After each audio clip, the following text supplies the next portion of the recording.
AANT Centre presents She Bop and 80s Ladies. Grab your friends and step into the neon-soaked 80s for a night of pure fun. Sing along to Cyndi Lauper anthems and massive 80s hits from Madonna, Kylie, Blondie and more. All delivered by a powerhouse 7-piece band. It's the ultimate night out. She Bop and 80s Ladies. Saturday 18th of April at AANT Centre. Tickets at yourcentre.com.au.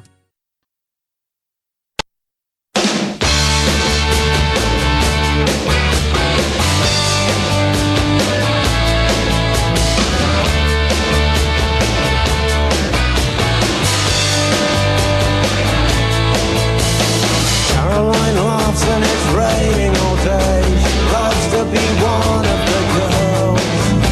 She lives in the place in the side of our lives where nothing is ever put straight.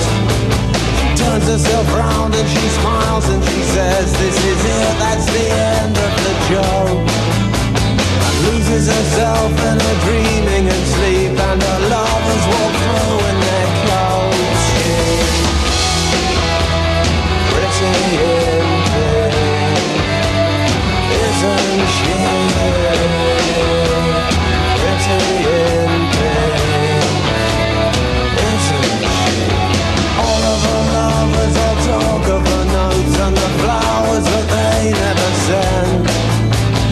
Wasn't she easy? Isn't she pretty in pink? He was first in the line, is the last to remember her name. He's walking around in this dress that she wore. She's gone, but the joke's the same.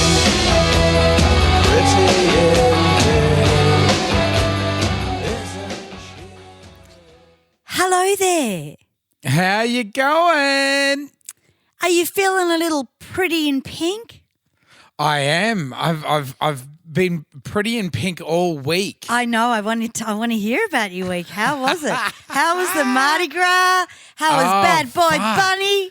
Holy shit! I had such a fucking good weekend. Great. It was really awesome because it sort of, I don't know. We were really the Bad Bunny ticket. I think was my birthday present. Right. Or something like that, or even a that's all Christmas right. present or something like that. But birthday last year because it was like that far in course. advance. Yeah. So Wow. it's just sort of been sitting there for ages and ages, and then all of a sudden, like he did sort of Super Bowl, and he's won Best Album on the Grammys and everything since, and just become fucking massive. So we had that on Sunday to look forward to, and then we only realised during the week that Saturday night was Gay Mardi Gras, so we went to that, and that was the first time we've ever been. It was so much fucking fun. Wow. It was really cool. We kind of just stuck to ourselves though. Well, it's we pretty just loved full it. on. It's pretty full on. It is pretty like, full on. You know, It's very there's a full lot on. of energy at one of those. Yeah. I've never been to one, I don't think, but just going through King's Cross in the 80s and looking at the scene and the prostitutes and all that stuff. Not that there's prostitutes at the Mardi Gras, but what? Sex workers, Maddie said. There's sex workers there. You meant to call them. Yes. Oh, Yeah. really? Oh, is that I the guess woke so. thing? Oh. Yeah, I guess so. Fucking they just stick it in. What are they? But it amazing. reminded me of Cold Chisel, like Saturday night. I was when they just start. about to mention that. Yeah, right? When they Yes. started in the cross, because we did the opposite walk, I think, on that night, because you couldn't get into any fucking venues in Oxford Street because they were all like so fucking packed. Yeah. And I've got to say, packed with straight people. Oh, It was okay, really great. fucking me off. Yeah, really. Because they were maggot drunk and like of course. smashing shit They and can't pulling hold their signs down and I'm Oh, just no. like it's not the gays that are doing this, you know what I mean? Yeah, It's no. like these like drunk fucking idiot girls and guys and so we sort of had to get out of there. It was weird. After the parade we got out of there and I mean so do a lot of the gays I think as well. They sort of go off to parties and stuff like that in other bigger venues around the city. We walked across to the cross and all I could think of was Cold Chisel and how in the Saturday Night film clip they walked from the Cross to Oxford Street and it was just a mistake. Was an accident. But it's historic They happened now. upon the Mardi Gras. Remember? Yeah, that's right. It's historic, and there's people in that video that are no longer. And people love looking back at that video to think the biggest rock song Saturday night, which I love, Cold Chisel, to have the Mardi Gras in it. It's a piece of history we're never going to see again. Yeah, no, that's right. Yeah, and it's quite absolutely. sad, but it's great that it's on film. And I just Because think like that was what the a beautiful real Mardi Gras, you know? Yeah, yeah. What a beautiful show of support. Oh, from them. yeah, Barnsley's like just supportive, unexpected. Yeah. Oh, you know? yeah, from a rock band, yeah. Yeah, And the thing is, Barnsley's supportive with anyone. I remember when James Freud died, he was supportive to his kids. He was supportive to Sully. He was supportive. He's just so incredible. The whole family are, but Jimmy will make the call, you know? Yeah, that's right. And that was at a really tense time when they were sort of breaking up as well. Yeah, exactly right. Yeah. Beautiful. It's sort of I had a really lovely time with Sydney generally. It was just awesome. It's very rough around the edges. It's very dirty. Look, I've got to I do have a preference to live in Melbourne. But I do love getting away to Sydney and having some fun and then coming back, you know. And I've got to say, Bad Bunny, fucking hell. Like I've seen Prince, Michael Jackson, Madonna, you know, the list goes on and on and on. He was on that level. I'm not fucking joking. It was phenomenal. I've got to show you the footage. Yes. Fucking amazing concert. Did he shake his junk? Show. Did he does shake that. his junk? He does do that. Yeah, he does that for one sells bit. it. But Yeah. just the charisma on stage and just the way that he connected to the crowd. People were going absolutely Well, there's got to be fucking something mental. about him because he's very, very fucking popular. Yeah. But his voice as well. Like I was just amazed. Yeah. Like I thought it was just generally like celebrity hype, but he's actually a fucking incredible performer. Yeah, I really didn't expect it. Unbelievable. So did you end up going to Grace Jones as well or not? No. You were I dead was by then. absolutely wrecked. I was fucking wrecked. Because can I imagine. caught the plane back from Sydney Monday morning and went straight to school. And Oh, started you teaching. did go to school?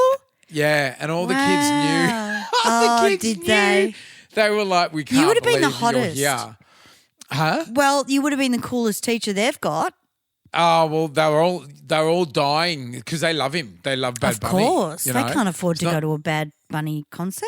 Nah. Only Bad But Bunny they know they're all the seeing is words in their and shit. bedroom. Like the kids speaking fucking Spanish because of Bad Bunny. Yeah, I'm gonna right. fucking learn and go to South America. Yeah, Maddie's been I love it. learning.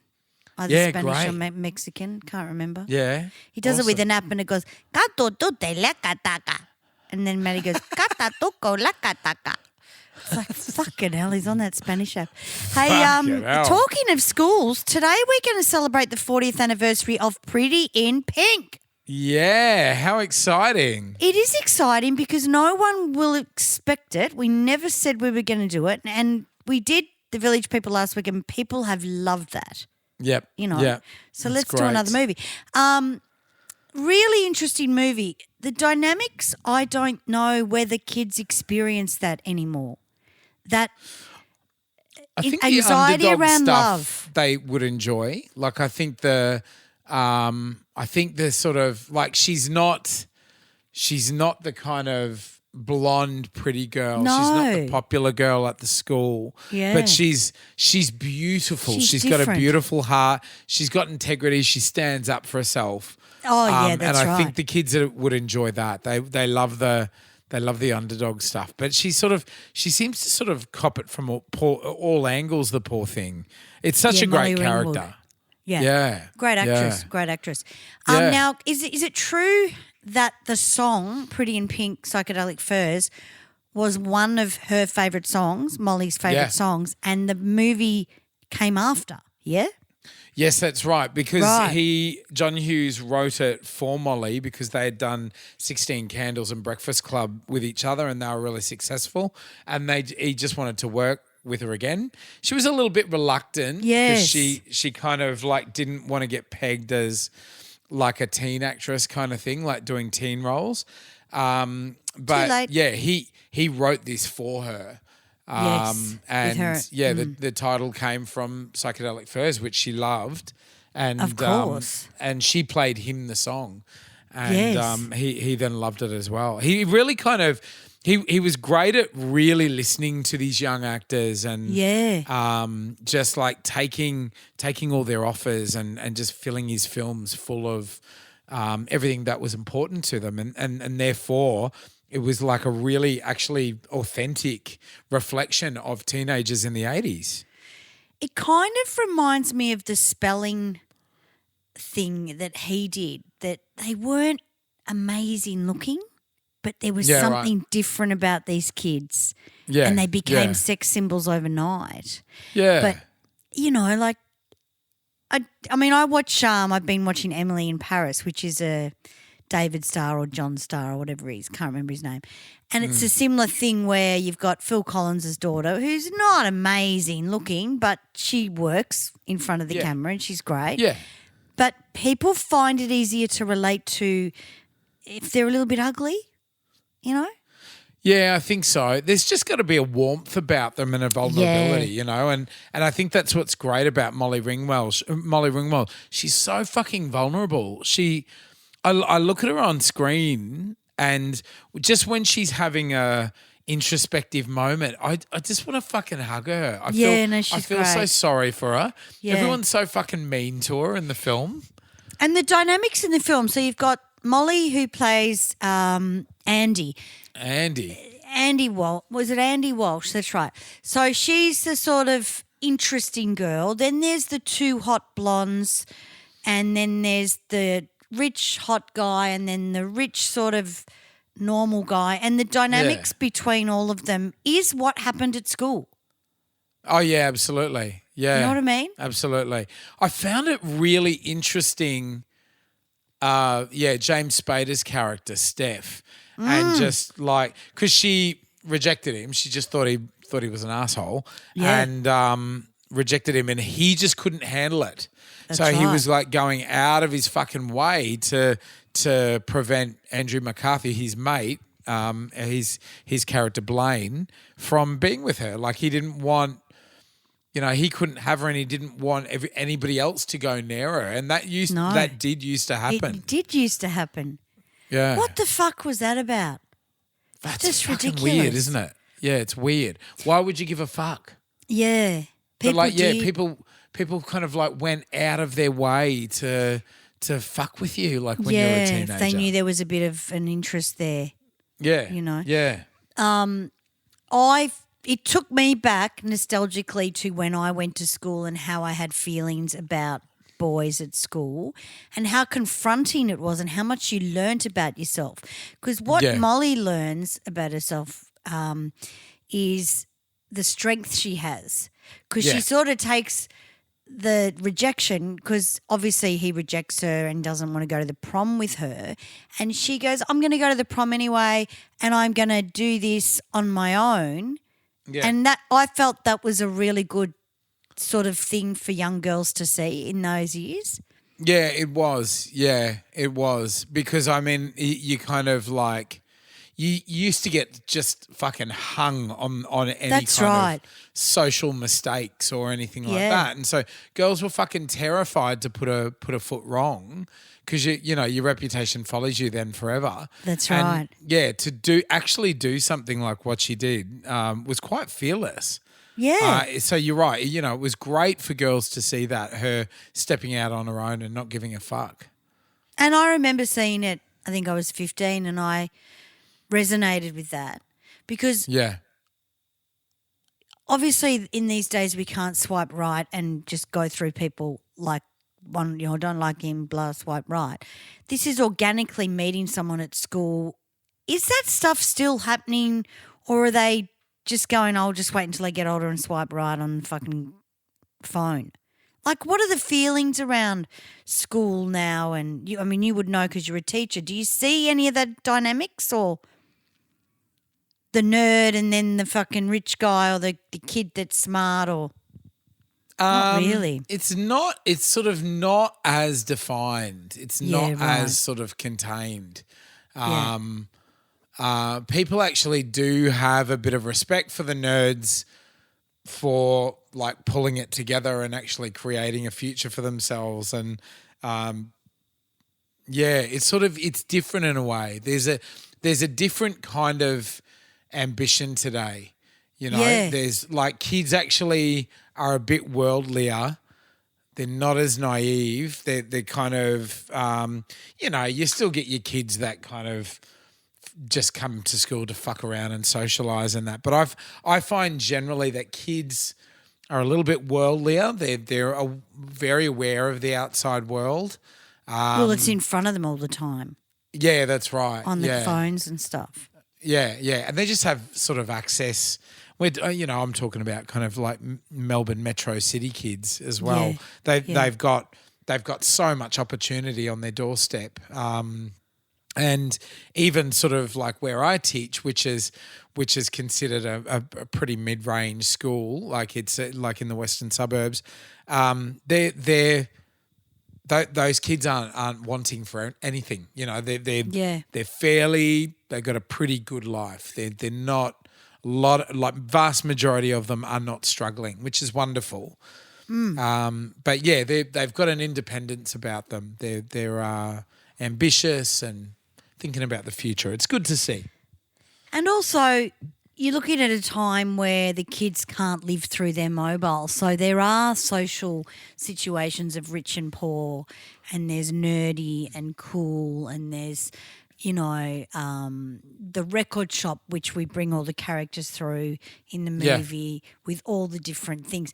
I find in those days there was a lot more individuality than what there is now. Like nowadays everyone does the same thing. They do this, they do that, blah, blah, blah. And I just found it a little bit more – like I found Ducky great because Ducky was always the one that dressed up, and they were sort of suited to each other, but they were never going to end up together. And I think the first ending they ended up together, and then they – got rid of that and put it's interesting, all of that dynamic with Ducky, who was played by Jon-Cryer from Two and a Half Men. But I can't stop thinking of 2.5 Men either, which sucks. Yeah.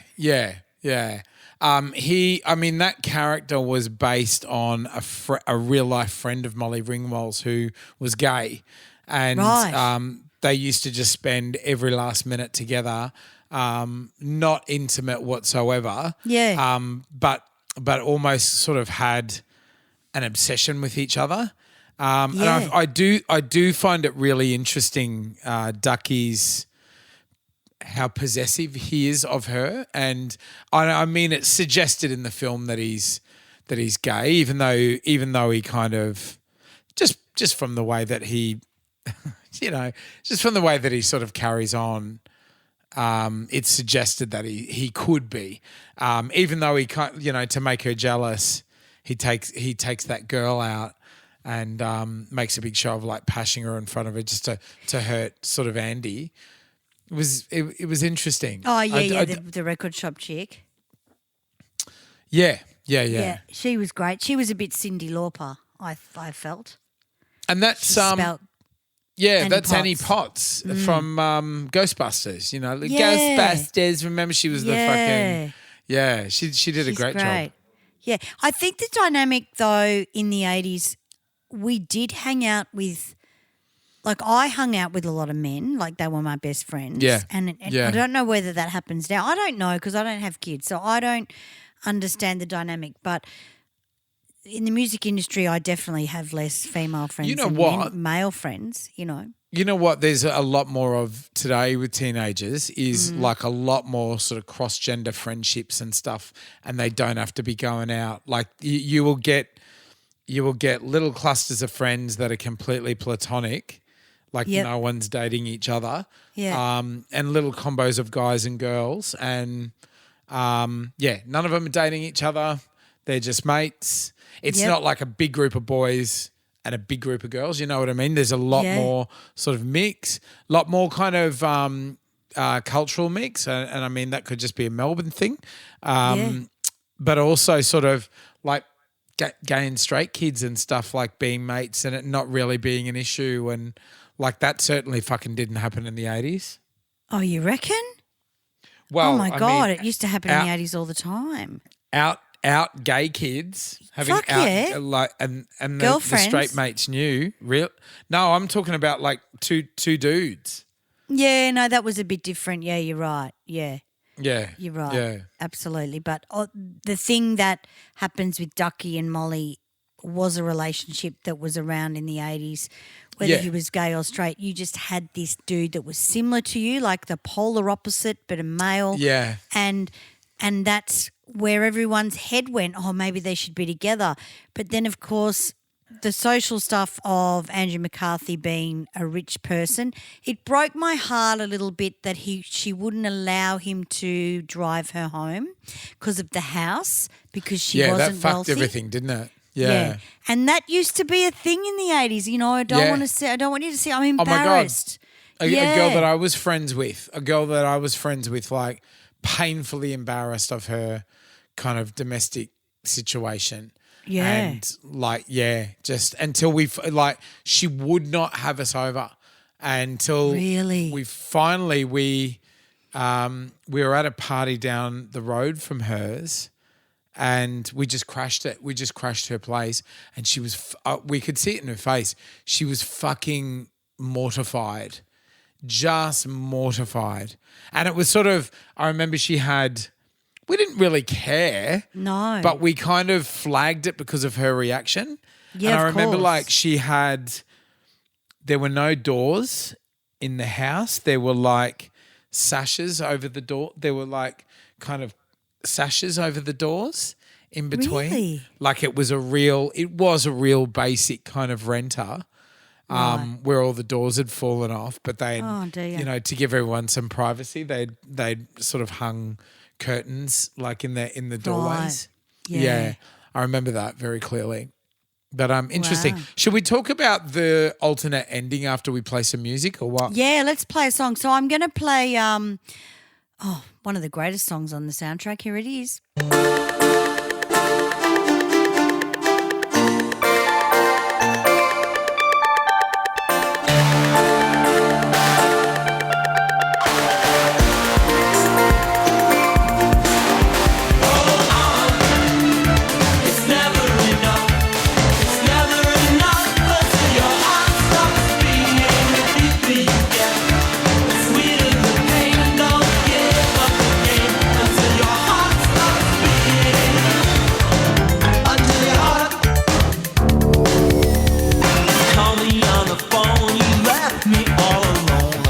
All I get from you is shell shock. Another day goes by, and all I do is cry. All I get from you is shell shock. I tell the world and save my soul. The rain falls down and I feel cold. Cold that sleeps within my heart. It tears the earth and sun apart. That's the way that I can win. I've bitten off your evil sin. You've lost the hold you had on me by causing the changes that you never see. Hold on, it's never enough. It's never enough until your heart stops beating. The deeper you get, the sweeter the pain. Don't give up the game until your heart. Good track. New Order, 1986, fucking fantastic song. Well, that's right. So February 28, we're talking about 1986, 40 years of Pretty in Pink. A great movie, still stands up. I just watched it a couple of hours ago and Maddie walked in and goes, haven't you seen this enough? And I'm like, you know what? I forget it. Yeah, I'm the same. I just forget it. It's interesting, the film, because it's sort of, there are a lot of circumstances. There are a lot God, of... there's so many. there's that a I lot remember. lot of structure in the film, but then it just sort of plays out. There's not a lot of twists and turns. No. It has a lot of space in it, that film. Yeah. And A lot it of just has a space. lot of like longer scenes where the characters just talk and reveal a lot about their character. Like there's more character revelation than there is action in this film. 100%. 100%. And you really get to know the characters and really sort of it's the actors have brought so much of themselves to each of the characters. They're beautifully played. I mean, even James Spader, like playing Amazing. that prick Steph, like he's right. fucking fantastic. He is amazing. And they reckon his audition was incredible and they just had to put him in the film. Yeah, well, Because a lot of people were cast that may have not been in it, you know. Yeah, that's right. Yeah, Danny Jr. I don't went think for, Jon-Cryer. That's Ducky right. and yeah. It was. I think it was. I can't remember if it was Molly-Ringwald that sort of campaigned for Jon-Cryer to play Ducky. But yeah, all kinds of young actresses were going for Andy as well because, like I said, she was like a little bit reluctant at first, and there was He a didn't lot like of young. that. Yeah. Didn't like it, you know. Jodie Foster, like That's right, yeah. all kinds of people. Yeah, Yeah. It's really, really good. I think the thing that works for me is I know these feelings. I've been to school and I know what that feels like and I know what it feels like. Oh, the favourite scene I love is when he takes her to the party and she just doesn't fit in. That used to scare the shit out of me at school when you went to a party of a popular person or something and you knew you were going to hate it. And you were shit scared because you didn't know what to say. You didn't want to kind of embarrass your girlfriend or whatever, like your friend or your girlfriend or whatever, by saying the wrong thing. Because often, like you would get invited along because of them, and you would just like, fuck, I can't relax. I can't be myself. If I reveal myself, you felt like that used to happen to me a lot. Yeah, I just kind of I always felt like a fucking fish out of water in high school. Yeah, totally. And another thing is that you just went to these parties and they were character building in a way because you knew you didn't fit in and the next time you didn't go and it didn't worry you. You kind of had to go to see what the big fucking deal was. Yeah. You know what I mean? Especially with USA kind of schools where they did do the prom thing. We never did the prom thing in Australia, really. No. So I never cared for that. But we did the blue light disco. Blue light disco, it's so cute. And I remember the principal walking around with the torch to make sure no one was kissing and hugging and stuff. That kind of stuff, school stuff was a bit different. But when you went out to a party for the first time when you were 17 and you knew you shouldn't be there, your parents probably didn't want you to be there. Yeah. You just went, this is fucking shit. Yeah. How do people like this? Yeah. Yeah. The thing is, it's sort of like everyone felt the same though.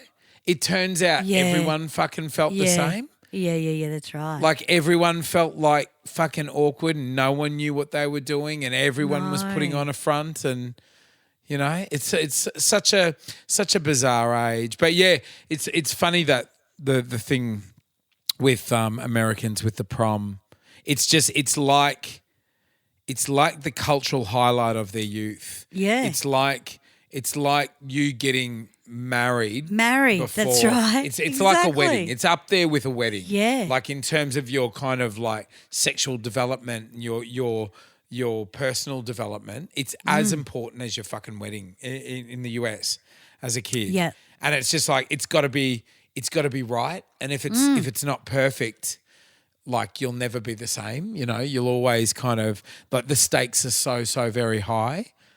Yeah, interesting, isn't it? That's right. Yeah. Harry-Dean-Stanton played the dad. I Yeah. liked him. I thought he was cute. I thought the dynamic of the dad having the mum leave him, And not being able to get over it. That's right, was really interesting because you've got this dynamic of young love going out there and supporting each other as friends and discovering themselves, and he's sort of at home going, well, doesn't matter if you find the love of your life, they may leave you anyway, you know? Yeah, he was so hurt. He was just Really hurt. he was a beautiful dad, but Yeah, I he mean was. it's like it's kind of implied that he's like an alco and he's just let his life go and he can't hold a job down and just because he's so fucking sad. Yeah. And oh my God, I've since seen so much of that growing up. Like I've since right. seen, you know, people not being heartbroken like that and not being able to bounce back from it. You know?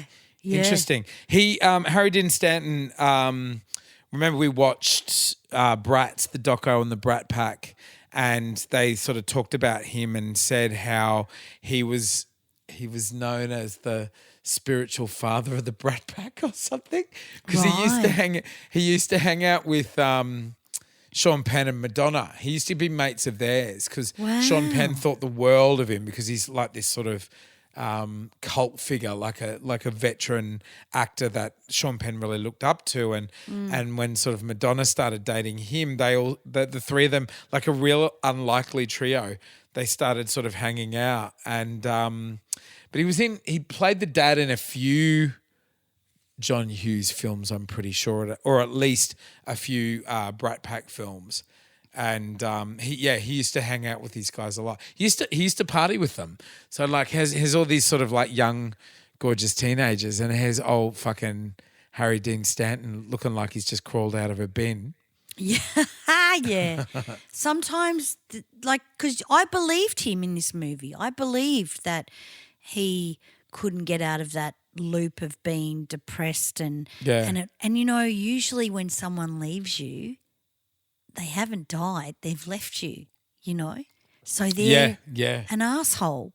But if you can't find your confidence and just to lift yourself up, I think the dynamic with him and Molly, he was a great dad, but he just couldn't do it for himself, you know. So I and they loved believe each other that so wise. much. Yeah, they did. They did. And But it he is a just couldn't dynamic. rise above the it. father-daughter dynamic is a huge dynamic. Yeah, And yeah. it's a true dynamic, and you'll Yeah, always that's find your right. daughter hanging around the dad with whatever happens. You know? Yeah. They didn't know how to start the film. They didn't know how to kind of get the film going.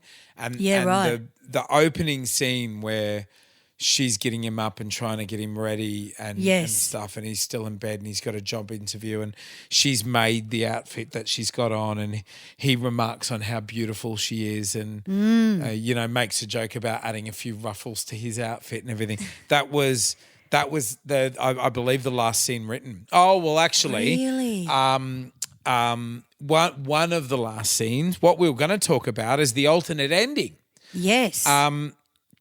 So originally, sort of, you know, we were talking about the similarities between Ducky and Andy, and how at first glance, you know, it made sense for them to be together. And in the original film, they did end up together. It's like she's sort of courting a relationship with Blaine, Andrew McCarthy's character, but ultimately it's not right for her. And she ends up with Ducky, the guy who really loves her. But they played it for test, and Molly-Ringwald hated it. Yeah, they played it for test audiences, and they actually fucking booed. Of course. They were like, nah. No. But I mean, they also, those audiences loved Andrew McCarthy. They loved what he did with Blaine. And it was Molly-Ringwald, I think, that sort of made the point, like, you've built up this fucking big Cinderella story, and then you don't allow her to kind of transcend her class and move off with this guy. And because also, he's sort of like working outside of his class as well, because he's he's not dating a rich girl. He's not. And that's exactly. Yeah, he's dating someone with a brain and a heart, you know, and so he's challenged in another way that he's never been challenged before. So it was the better ending, that ultimately the alternate ending. And, if you hadn't have ended it like that, where Molly got with Blaine, the social standing would be different. Like it would just be, I guess poor goes with poor, rich go with rich, It's sort of and it's, it can't it's heartbreaking. it's not telling the story, I mean, I'm sure they had problems down the line, but, at the end of the movie, it was much better. And it's always in the fucking rain, isn't it, the love scene? Yeah. You know, I love a love scene in the rain next to a car, and it was quite good. But I just want to play a... Cars yes. played a big part in this. Cars played a big part in this. Absolutely. She's The got pink a car sort was of like great. little pink convertible with the dents all over it, and That's right. It was I thought I was seeing things with it. This is how I don't remember the movie. I'm looking at the car going, is that dented? Yeah. Am I not seeing? Well, it looked pretty fucking... It looked pretty pristine otherwise, and I'd hate to think they got this beautiful kind of vintage car and dented it because she's poor for the film. That'd make you sick. But yeah. I mean, in the 80s, they'd completely trash cars, if there was ever a big bust up or anything in the film. So, putting a few dents in is nothing new. But should we play some another song? Yeah. I want to play I might play Suzanne-Vega. Suzanne-Vega was interesting. Putting her in the film, very similar paintbrush to Molly, the redhead. And you just went, this suits, Suzanne-Vega. This is quite a good song. Suzanne-Vega is very underrated, and this is a ripper song. Here we go.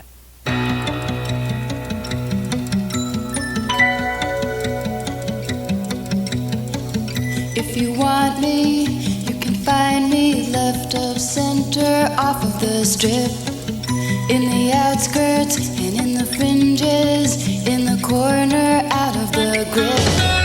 If you want me, you can find me left of center, off of the strip, in the outskirts and in the fringes, in the corner, out of the grip.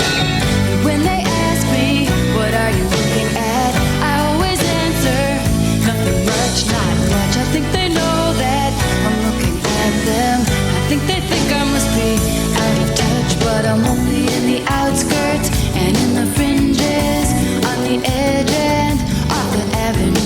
And if you want me, you can find me left of center, wondering about you.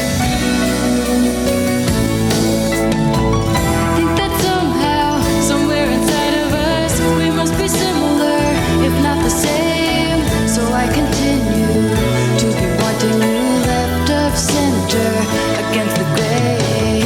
If you want me, you can find me left of center, off of the strip, in the outskirts and in the fringes, in the corner, out of the grip.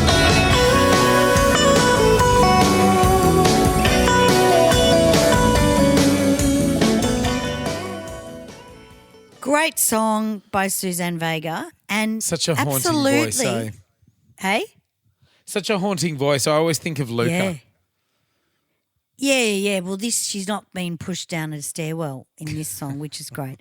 But It's a relief. but this is Molly. This is Molly in the movie. This is the character. If you want me, you can find me left of centre. And it's a lot about all the characters really, because they all had their own different flavours and character about them. That I just found this song really fitting. I thought it was brilliant. Well, a lot of them were sort of purpose written for the film. I mean, Shell Shock was written for the film. That was commissioned for the film. I'm not sure about this one in particular, but like you say, it is very fitting. Oh, it's incredible. I think it was out around the same time, but Is this never from the had a first video. album? Or is this just from the soundtrack? Like, is this from Suzanne-Vega, the first album? Or is this... she released it. She absolutely released it. Ah, yeah. sweet. Oh, nice. It was because I remember thinking, this one's not bad. It's not as full on, Yeah. But you just saw Suzanne-Vega, and it was the same sort of flavour as Molly, and It made sense, Now, Ducky, a lot of people love Ducky. I didn't love Ducky. I don't love men like that. But I ended up dating one very similar. It's really It's funny interesting. because originally he was a lot darker. The character was a lot darker. Interesting. I didn't sort of quite appreciate them making him the comic relief and then Yeah. he doesn't get the girl. That sort of hurt me in a way as an audience. I was like, oh, well, why make him the fucking clown and then he's sort of lovesick at the end? Like that, and she gets everything she wants, but like, yeah, it was sort of oh, yeah. it Well, was sort look, of I think he heartbreaking in was that way. lovesick from the start. Yeah. He really loved Funny it. I how he wanna goes play to this- the dad and Yes. says, I want to marry her one That's right. day. Yeah.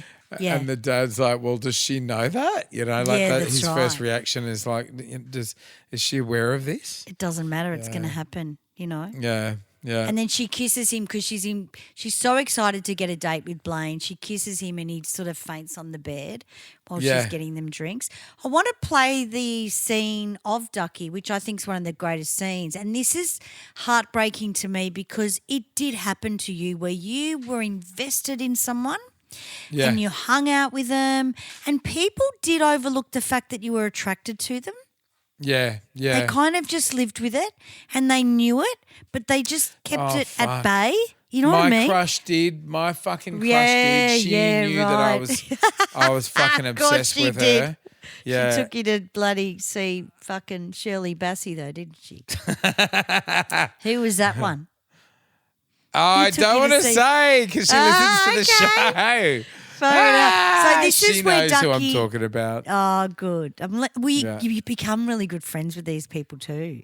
Oh, When yeah. When it finally comes out in the open, you're best friends with them. They're like family. She's newly engaged, and Wow. I put it out there that I'd love to, when they set a date, I'd love to officiate for them. Oh, which would be God. really strange, like it would be so strange for me, like my, going back to my sort of 15, 16-year-old self, and Yeah. like fucking, one day you're going to marry her off to the guy that she was really meant to be. Like it's fucking, Well- it's funny how life works. I sang at my first crush's wedding. Yeah, He right. married a guy, perfect, and Yeah. I see him still. It was just something you grew up together. You had a crush, and then it became uncomfortable. I used to fall in love with a lot of gay men. I didn't have a great gaydar at the start of Yeah. my dancing career Yeah. at all. And I remember musos pulling me aside, going, "They'll just want to put you on their mantelpiece, Sammy. They're not going to do anything, mate." You know, and I go, "Why? What do you mean?" Oh, hopeless. Always been hopeless. But Such a funny way of putting it, isn't it?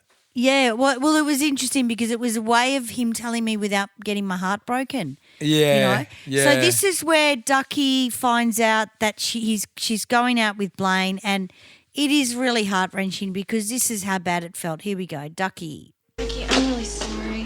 What is this? You're gonna go out with this guy? I mean, is this like a date or? Yeah. I mean, you like him. He's not like the other guys. Seriously. No. What? Man, you really pissed me off. Because they shit all over everybody, including you. I can't believe you'd be this stupid. Who's shitting on me? I'm not gonna let anybody shit on me. He's gonna use your ass and throw you away. God, I would have died for you. So what am I supposed to do? He asked me out and I like him. If I hate him because he's got money, just listen to me. If I hate him because he's got money, that's the exact same thing as them hating us because we don't. Do you understand? You can't do this and respect yourself. You can't. Well, I'll make that decision, all right? Sure, you can do what you want. You're talking like that just because I'm going out with Blaine. Blaine? His name is Blaine? Oh, that's a major appliance. That's not a name. Just because I'm going out with Blaine doesn't mean I can't be friends with you. I mean, it doesn't change the way I feel about you. Oh, that's very nice. I'm glad. Here's the point, Annie. I'm not particularly concerned with whether or not you like me. You're going out with Blaine? Yeah, interesting, isn't it? All the ingredients are there for him to be Oh, gay. yeah.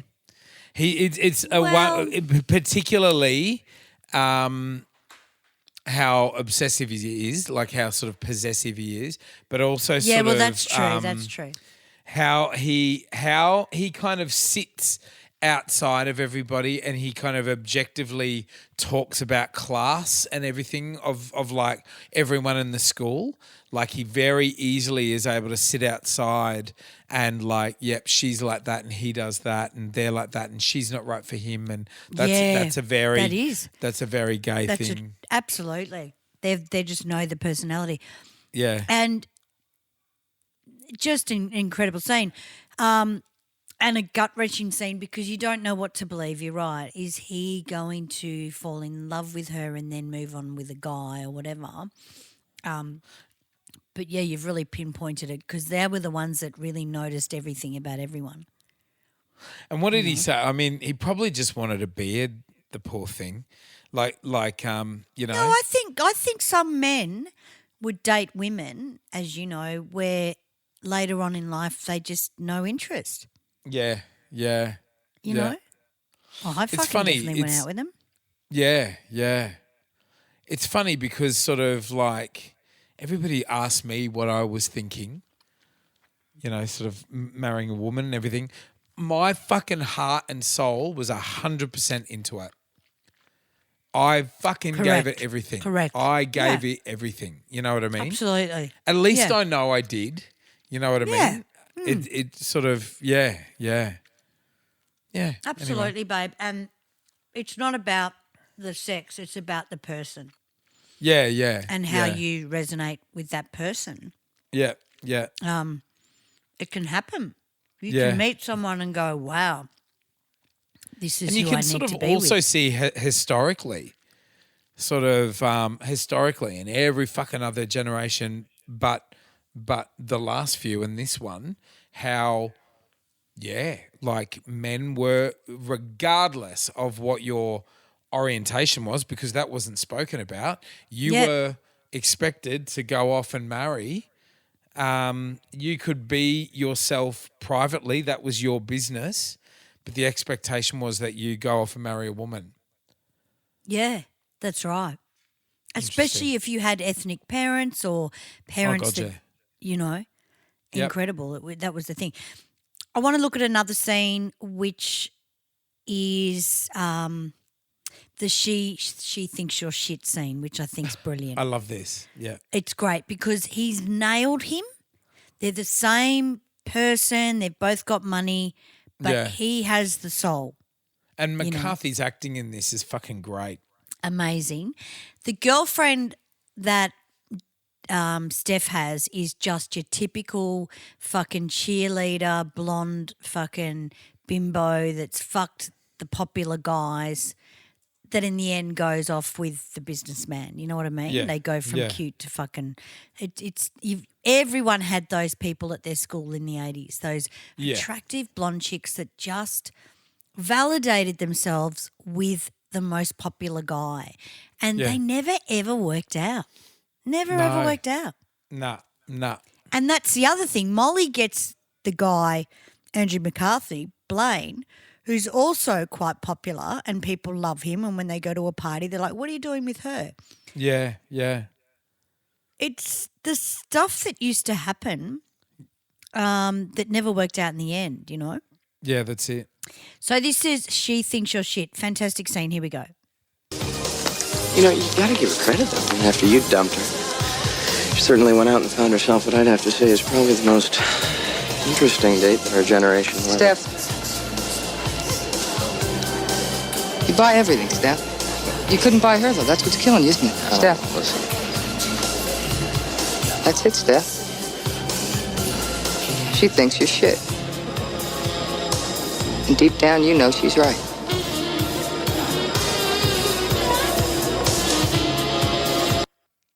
That's why he gets the girl. Fuck, that's a great line. Absolutely. That's a great line. Then deep down, you know she's right. Yeah. Fucking hell. And you know, that's emotional intelligence as well. And not many people of that caliber have that because it is about money. Yeah. So the dynamics, the way they've gone around and given you the dynamic of the rich guy that does know that he doesn't suit her and she thinks he's shit. Yeah. And then you've got the half-caste sort of rich guy that half-caste and he's not totally – his heart's not about getting someone with money, you know. Yeah, yeah. But he didn't have the balls, which was Steph, to actually go for someone. Well, he tried to hit on her, but he just wanted to bang her, really, I think. Yeah, that's right. He's just an asshole. But Yeah. what I loved about Blaine and what I loved about Andrew McCarthy's playing of Blaine is how uncertain he was. Like Yes. how, like even though he's got all this privilege, even though he's sort of rich and could potentially be just like Steph, he was just as confused and uncertain as Andy was, and that's the thing that they kind of had in common in a way is that that kind of shyness and that uncertainty. And you feel that in the record shop when he goes to buy a record and there's that sexual tension there. Yeah. But yeah. fear as well. That Yeah. beautiful fear we all used to have where you met someone and you went, oh, my God, he's in the room, he's in the room. Yeah. And then it was an organic meeting of a game of chess. It was like a fucking game of chess. You'll go, you know. And nowadays there are so many restrictions put on people's hearts with the way they need to act and the way they need to do and the way they need to do this, do that, you know, manipulate this, manipulate that. You must be like my mother. You must be, you know, like all that stuff's changed, I think, nowadays. Yeah. Yeah. I think it's just getting worse. Like, oh, my God, I've been staying at Mum's since Monday because Dad he's home now, but he was at rehab with his hip. For those of you that are on the Patreon, you've heard all about it. Anyway, I just thought it's free to air at Mum and Dad, so I just thought I'll turn it on to fucking maths just to have a look at what people are talking about. Oh, my God. Is that what the fuck people think a relationship is now? I couldn't believe it. How are we in this watching that shit? Imagine being young and straight and dating, and that's your kind of benchmark. Horrible. That's on TV. Horrible. Fucking hell, mate. And the thing I'd is, rather die. I would too. The thing is, I knew a chick that loved that fucking show. And Yeah. there were red flags about her, Oh, and then she sort of either dated the fucking guy in it from 3 seasons ago and her son was living with that guy. And I'm thinking, that pretentious cunt, the one that I hate that I just see on the shorts, that was a major red flag. Someone that likes that show and is not doing it as a social experiment but a romantic thing, Yeah. fucking ruined. I think a lot of people watch that show to fucking see what they can get away with. True. You know what I mean? Well, it's very similar to what I've seen in a relationship that's around at the moment. The way Yeah. they communicate and the way you must respect me and not talk about your ex. What the fuck? Why Yeah. are we so insecure that you have to put these boundaries on people where you can't talk about your ex? They're not in the fucking room, right? Yeah, yeah. Like, don't you go, oh, well, this happened and I'd really like that not to happen. Like, it's just too much. Yeah, Too fuck fucking it. much, man. Yeah. All right, So I we'll was play really another song? disappointed with the world. Yeah, here we go. All right, well, what about, well, we have to play this one. If You Leave.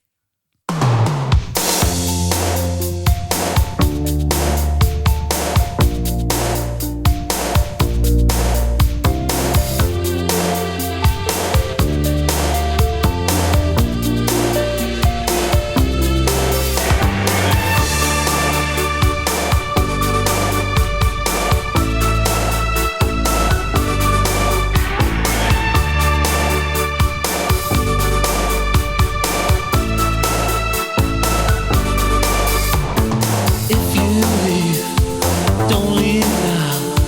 Please don't take my heart away. Promise me just one more night. Then we'll go our separate ways.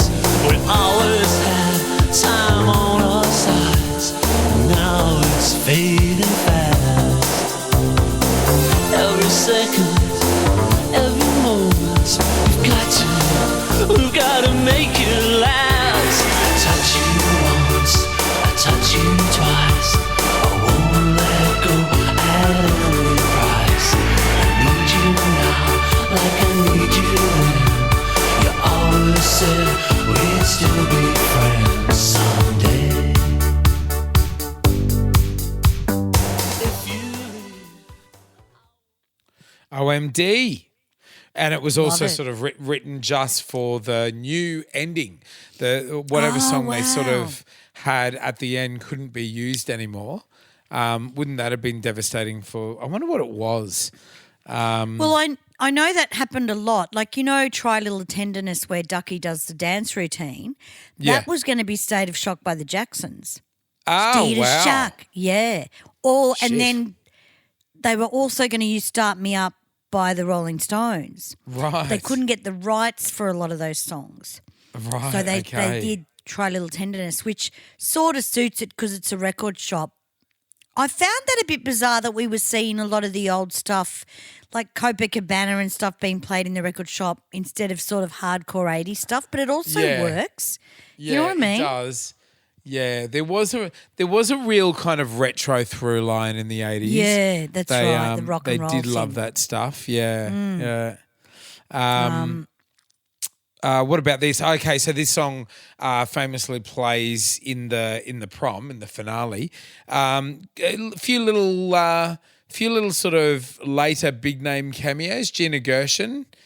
As a young girl, she's actually a great actress, but she just did some shit films, you know. Yeah, right. Yeah, just sort of B-graded her career with some bad choices, I think. Christy Swanson as well.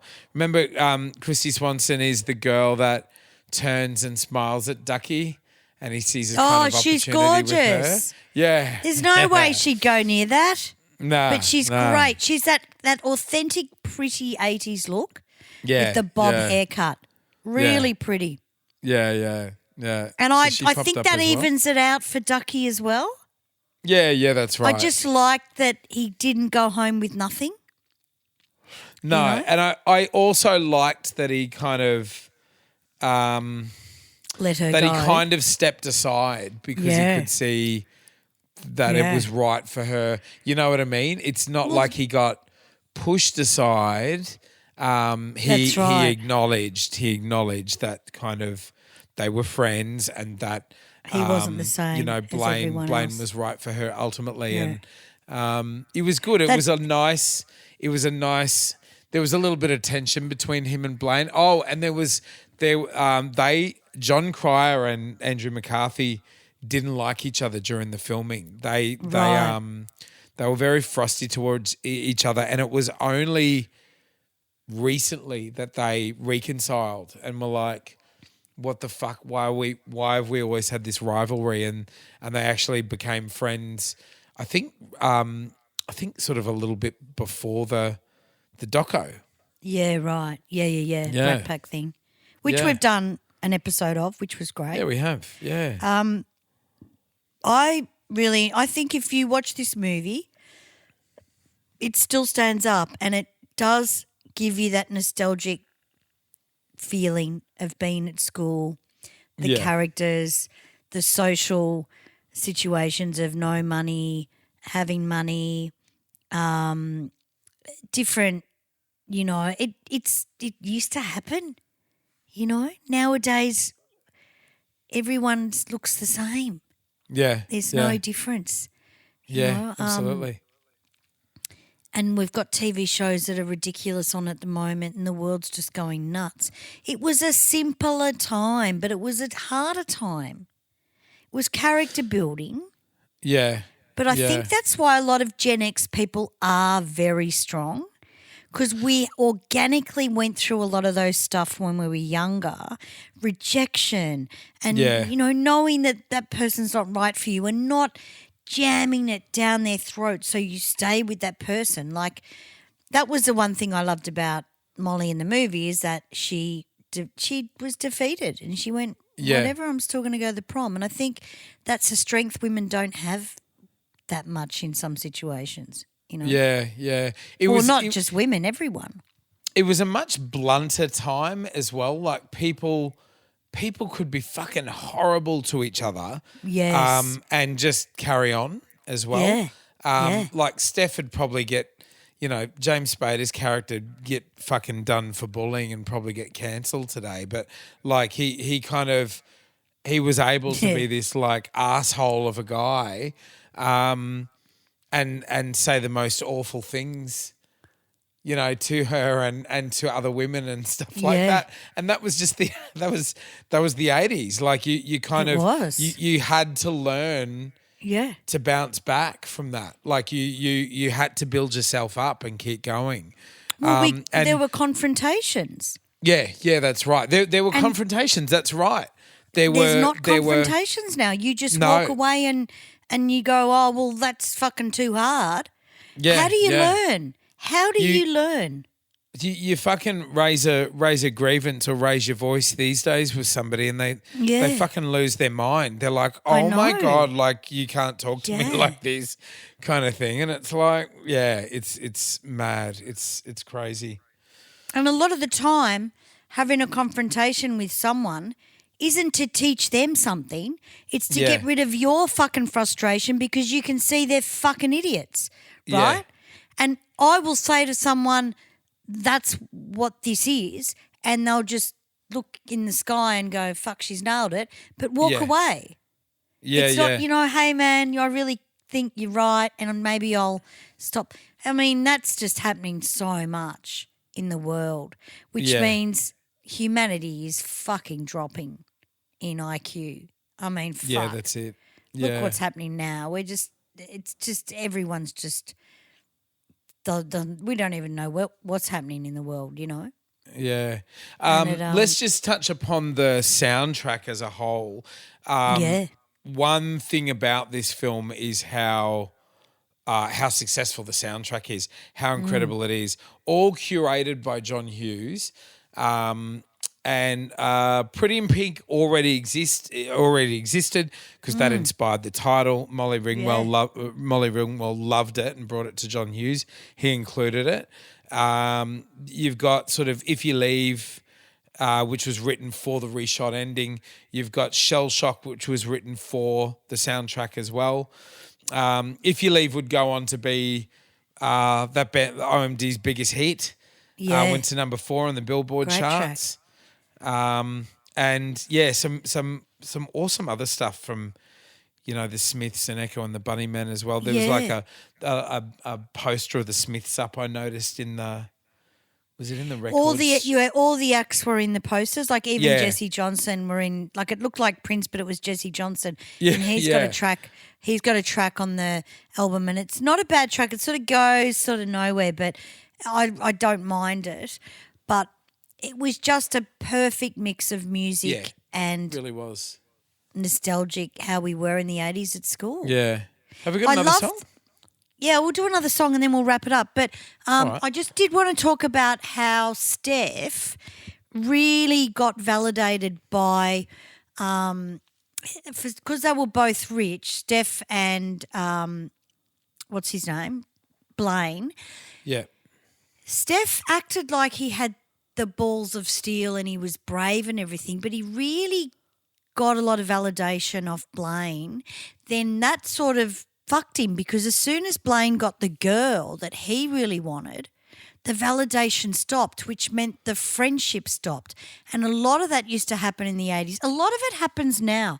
Someone will be in your life as you're getting validated from them and things happening, and then something will happen and you'll go, oh, I don't like that person anymore. Yeah. I always wondered what happened to the character of Steph, strangely enough. Yeah, me too. There should have been a bloody part 2. Yeah, absolutely. Yeah, it would have been interesting kind of then really interesting. In another 10 years, like established and sort of what happened to everybody and interesting. It definitely, and I thought he went away and wrote 16 Candles straight after this because he hated endings. No, this was before, 16 Candles was before this. Yeah. Rightio. Yeah, So I he think wrote 16 this. Candles was the first time that they worked together. Or not? Yeah, I okay. believe it was. Yeah. Amazing. Yeah. Amazing. So we'll play another track and we'll come back to you. What haven't we played? Let's play. Well, we've never played Echo and the Bunnymen, so let's give that a go. Here we go.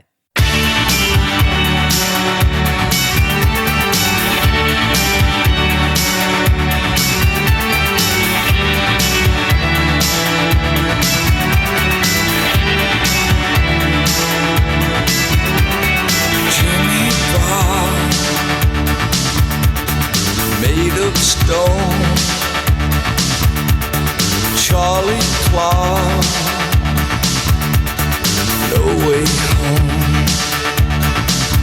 Bring on the dancing horses, headless and all alone. Shiver and say the words, every lie you've heard. First I'm gonna make it, and then I'm gonna break it till it falls apart. Hating all the faking and shaking while I'm breaking your brittle heart. Killing the stars,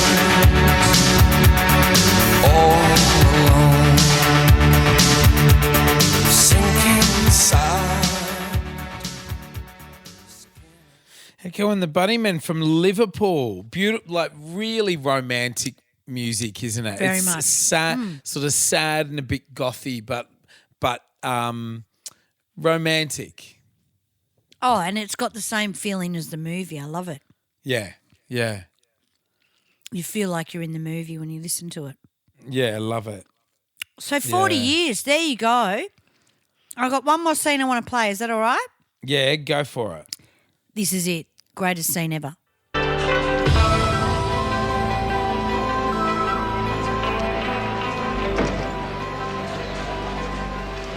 How you doing?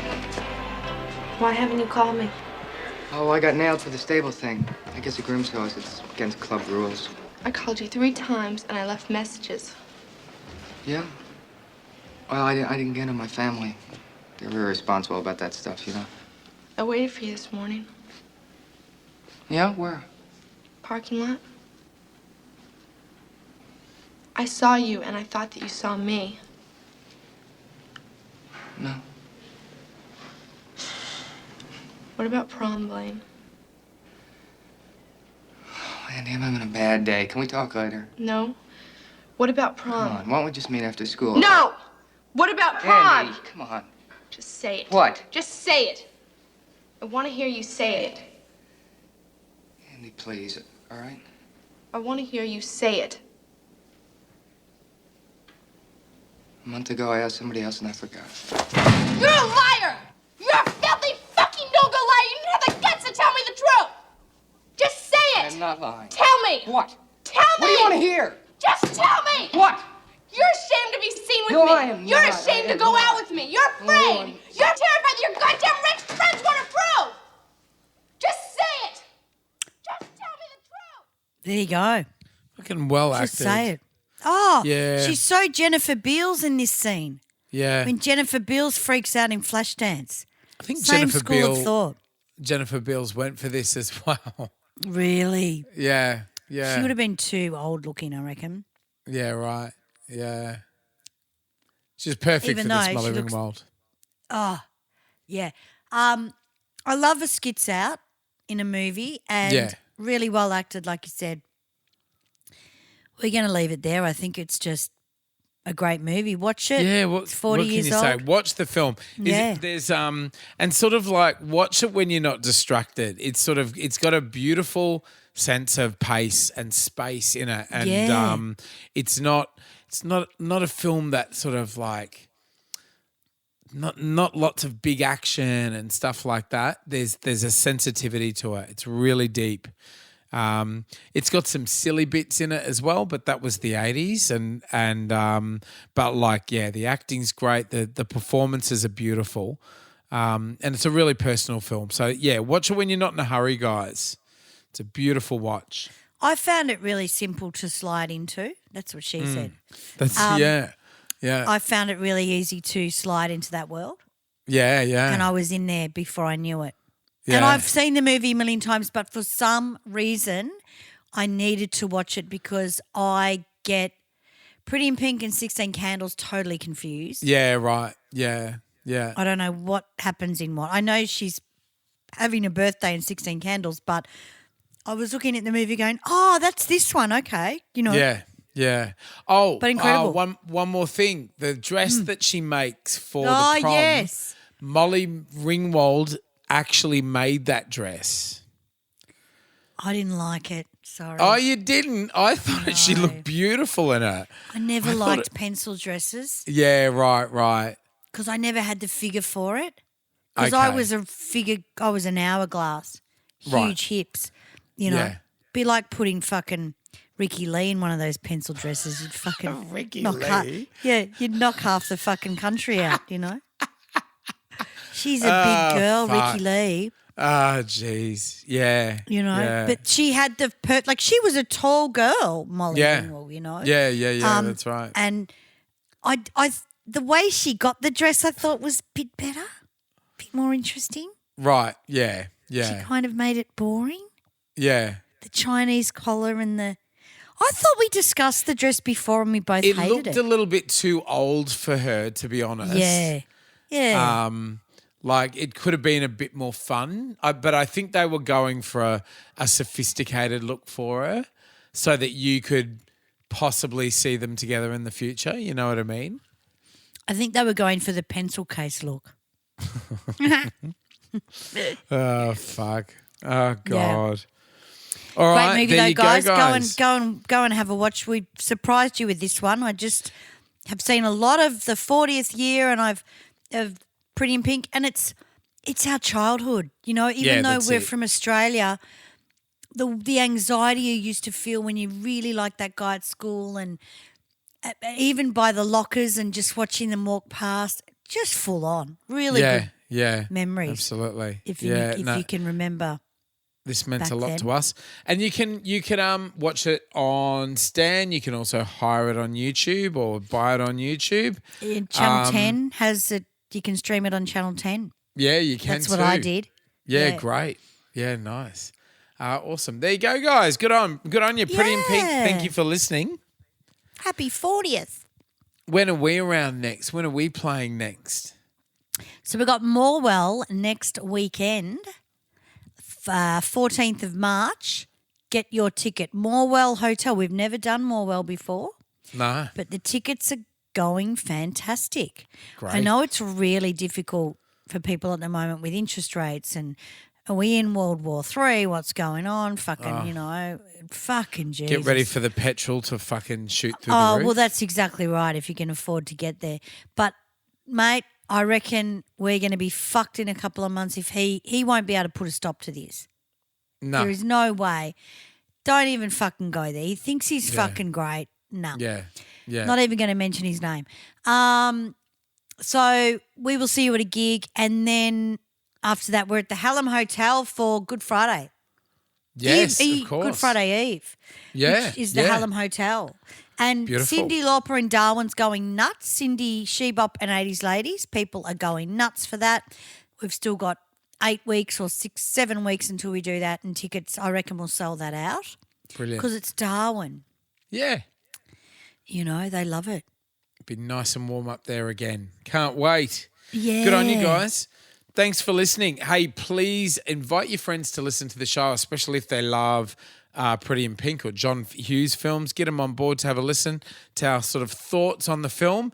But about the show generally, get them on board, guys. Please like, share, rate, review. Give us 5 stars. Write a little comment for us in the comment section on Spotify or Apple Podcasts or, wherever you listen to us to. You're very welcome to get in touch on social media as well, guys. We love the engagement. Please sort of write us and tell us about the first time you watched Pretty in Pink, or maybe you haven't. So give it a watch, and if you really love it, write in and let us know. Yeah, or any old boyfriends that you fell in love with at school that weren't really, you invested so much time, like a year, and they really weren't that great. Yeah, in the end. yeah, Exactly. Hey, become a subscriber, guys. Just hit the subscribe button. It's free. Best thing of all that you can do is become a Patreon for as little as $2 a month. For $15 a month, you can really come on board and you get extra episodes, folks. Yeah. We're nice and drunk. Patreon.com/the 80s Montage podcast. Brilliant. Good on you guys. Thank you very much for listening. Yeah, go out and knock yourself out. We'll see you next week or at the Morwell Hotel, Saturday the 14th of March. And if it's music mateys, Or cool shit from the 80s. we're going to talk about it. Unreal.